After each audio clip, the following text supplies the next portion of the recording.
Hello everyone. इस video में हम लोग डिस्कस करेंगे training methods of physical fitness. Health and physical education का टॉपिक है ये।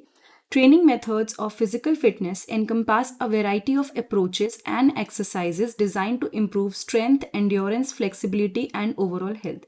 यानी कि जो भी हम ट्रेनिंग मेथड की बात करते हैं फिजिकल फिटनेस में, उसमें बहुत सारी अप्रोचेज आती हैं, बहुत सारी एक्सरसाइजेज आती हैं जो हमारी स्ट्रेंथ इंप्रूव करती है। एंड्योरेंस यानी एंड्योर करना मतलब आप कोई चीज़ झेल पा रहे हो, है ना। तो एंड्योरेंस मतलब बॉडी में चेंजेस हो रहे हैं या कुछ भी मतलब एक्सटर्नल चेंजेस हैं तो आप उसको झेल पाओ, बॉडी उसको हैंडल कर। फ्लेक्सिबिलिटी, ये आपको पता ही है, लचीलापन एंड ओवरऑल हेल्थ, ये सब चीज़ों को इंप्रूव करती है। Depending on individual goals and fitness level different training methods can be utilised. यानी कि हर एक पर्सन का ना अपना अपना गोल होता है कि वो एक्सरसाइज के थ्रू, फिजिकल एक्सरसाइज के थ्रू क्या अचीव करना चाह रहा है। तो individual goal and fitness level के ऊपर अगर हम बात करें तो अलग अलग डिफरेंट ट्रेनिंग मेथड्स हैं जो यूटिलाइज होते हैं। कुछ कॉमन ट्रेनिंग मेथड्स क्या क्या हैं, लेट्स टॉक अबाउट देम। सबसे पहले है strength training. This method focus on building muscle strength and size through resistance exercises. मैं आपको एक सिंपल चीज बताती हूँ। अगर एक पर्सन डेली वॉक कर रहा है, ठीक है, तो नॉर्मल वो वॉक तो कर रहा है, उसकी बॉडी फिट है बिकॉज वो अपनी बॉडी को एक तरह से, जिसे कहते हैं ना कि डेली एक्सरसाइज की फॉर्म में वो कुछ ना कुछ कर रहा है। बट स्ट्रेंथ ट्रेनिंग में जब आपने देखा होगा लोग वेट उठाते हैं, वो क्यों उठाते हैं?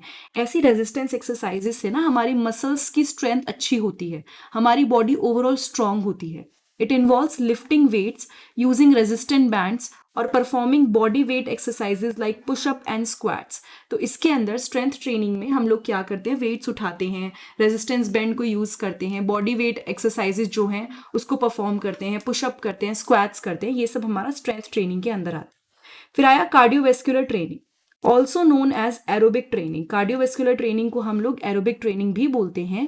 ये एक मेथड है जिससे हम अपनी बॉडी में वेस्कुलर हेल्थ यानी कि हमारी हार्ट से रिलेटेड हेल्थ को और एंड्योरेंस को अच्छा करने की कोशिश करते हैं।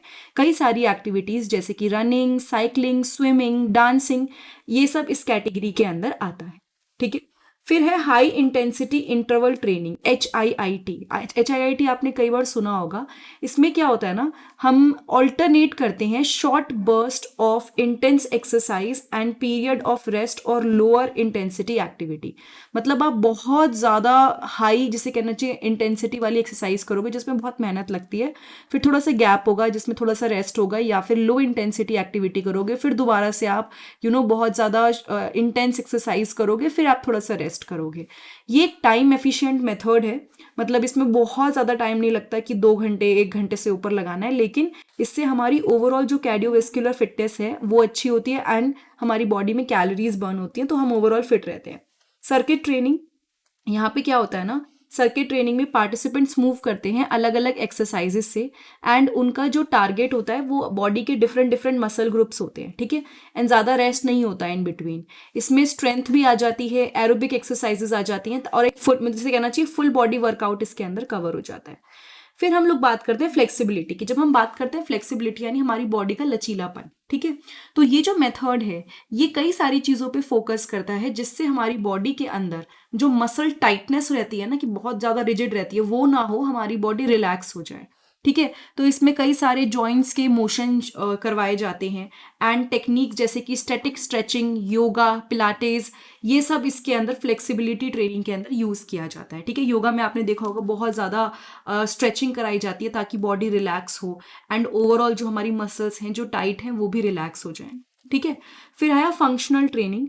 Functional exercises mimic real life movement and focus on enhancing overall strength and stability for everyday activities।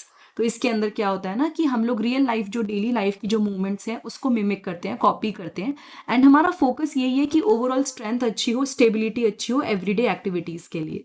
And इसमें कई सारे इक्विपमेंट्स यूज़ होते हैं जैसे कि medicine balls, resistant bands, balance board, अलग अलग चीज़ें जो होती हैं फंक्शनल ट्रेनिंग में यूज़ होती है, ठीक है। एंड बॉडी वेट ट्रेनिंग क्या होता है, इसमें हम अपने बॉडी के खुद के वेट को यूज़ करते हैं फॉर रेजिस्टेंस। मतलब आप बाहर से कोई वेट नहीं ले रहे हो, बॉडी का ही वेट यूज़ कर रहे हो रेजिस्टेंस बिल्ड करने के लिए। जैसे आपने पुशअप करते हुए लोगों को देखा होगा, तो पुशअप में हम अपनी बॉडी का वेट अपने हाथों पे डालते हैं, ठीक है।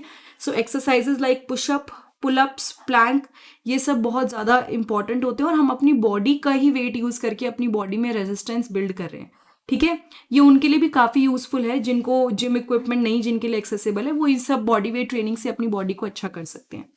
फिर आए क्रॉसफिट। क्रॉसफिट एक हाई इंटेंसिटी ट्रेनिंग प्रोग्राम है जिसमें strength training, cardiovascular exercise, functional movement, कई सारी चीज़ें मिलके वर्क होता है। एंड ये ऐसा होता है कि ग्रुप सेटिंग में होता है कई बार क्रॉसफिट में, यानी कई लोग मिलके करते हैं and इसमें कई बार कंपटीशन भी होता है। ठीक है, फिर है प्लायोमेट्रिक ट्रेनिंग। इसके अंदर एक्सप्लोजिव जंपिंग एक्सरसाइज, ताकि हमारा जो पावर एंड एथलेटिक परफॉर्मेंस है, एथलीट्स बहुत जल्दी जल्दी कहीं पे भी पहुंच जाते हैं, आप देखते हो उनको, like they jump very quickly और काफ़ी हाई जंप ले लेते हैं। सो ये जो प्लायोमेट्रिक है, इससे हमारा जो जंपिंग एक्सरसाइज है, एथलेटिक परफॉर्मेंस है, ये अच्छी होती है। एंड ये यूज़ किया जाता है मोस्टली बाय एथलीट्स, ताकि वो अपनी एजिलिटी एंड स्पीड को अच्छा कर सके। ठीक है, पीरियोडाइजेशन, इस में क्या होता है ना, this periodization method involve organizing a training program into distinct periods और phases to prevent plateauing and optimizing performance. मतलब होता क्या है ना कि ऐसा ना हो कि हमारी परफॉर्मेंस एक जगह आके ही स्टेबल हो जाए, तो इसको ना ऑर्गेनाइज करते हैं डिस्टिंक्ट पीरियड में या फेजेस में। ठीक है, तो इसमें क्या होता है, cycles of different training intensities and volume, हम लोग अलग अलग ट्रेनिंग इंटेंसिटी के साइकिल्स से गो थ्रू करते हैं। फिर है mind body practice, techniques like tai chi, qigong, I don't know how to pronounce this word, I think it's qigong, and mindful movement, ये सब चीज़ें फोकस करती हैं हमारे बॉडी, माइंड एंड सब पे कनेक्शन बिठाने पे। ऑल द योगा में भी काफ़ी हद तक ये होता है, लेकिन अगर आपने देखा हो ये सब जो आर्ट्स होती है टाई ची वगैरह, उसमें सिर्फ ऐसा नहीं होता कि आपको सिर्फ फिजिकल एक्सरसाइज करनी होती है, आपको अपने दिमाग से सोच के you have to relax, you have to balance, you have to reduce the stress, मतलब आपका माइंड और बॉडी आपस में कोऑर्डिनेट करता है, कनेक्शन बनाता है, तभी एक्सरसाइज हो पाती है। ठीक है, सो आप देख रहे हैं कि हम जो नॉर्मली एक्सरसाइज बोलते हैं ना, ये भी अलग अलग मेथड है फिजिकल फिटनेस की ट्रेनिंग मेथड्स के। कई लोगों को केवल कार्डियोवैस्कुलर ट्रेनिंग पसंद है, उनको ज़्यादा पसंद नहीं है कि भाई मतलब स्ट्रेंथ ट्रेनिंग करें। कई लोगों को स्ट्रेंथ ट्रेनिंग पसंद होती है, कई लोगों को HIIT पसंद होती है, मतलब हर किसी की ना अपनी प्रेफरेंस होती है, अपनी चॉइस होती है, एंड उसके अकॉर्डिंग भी वो ट्रेनिंग ले सकते हैं। सो ये जो टॉपिक था हेल्थ एंड फिजिकल एजुकेशन का था, इसकी सारी वीडियोस आपको इस सब्जेक्ट की मेरे चैनल पे प्लेलिस्ट में मिल जाएंगी, हेल्थ एंड फिजिकल एजुकेशन की। एंड अगर कोई डाउट है, कोई चीज़ नहीं समझ आई है, तो प्लीज़ कमेंट करके बताइएगा, I try to help you out. बाकी वीडियो अगर अच्छी लगी है तो चैनल को सब्सक्राइब कीजिए, वीडियो को शेयर कीजिए, वीडियो को लाइक कीजिए, बेल बटन को प्रेस कीजिए, एंड डिस्क्रिप्शन बॉक्स में एक लिंक है, that is by me a book, वो यूज़ करके यू कैन डोनेट अगर आपको मेरी किसी भी वीडियो से बेनिफिट हुआ है तो। Thank you so much, have a nice day, I will see you next time in the next video.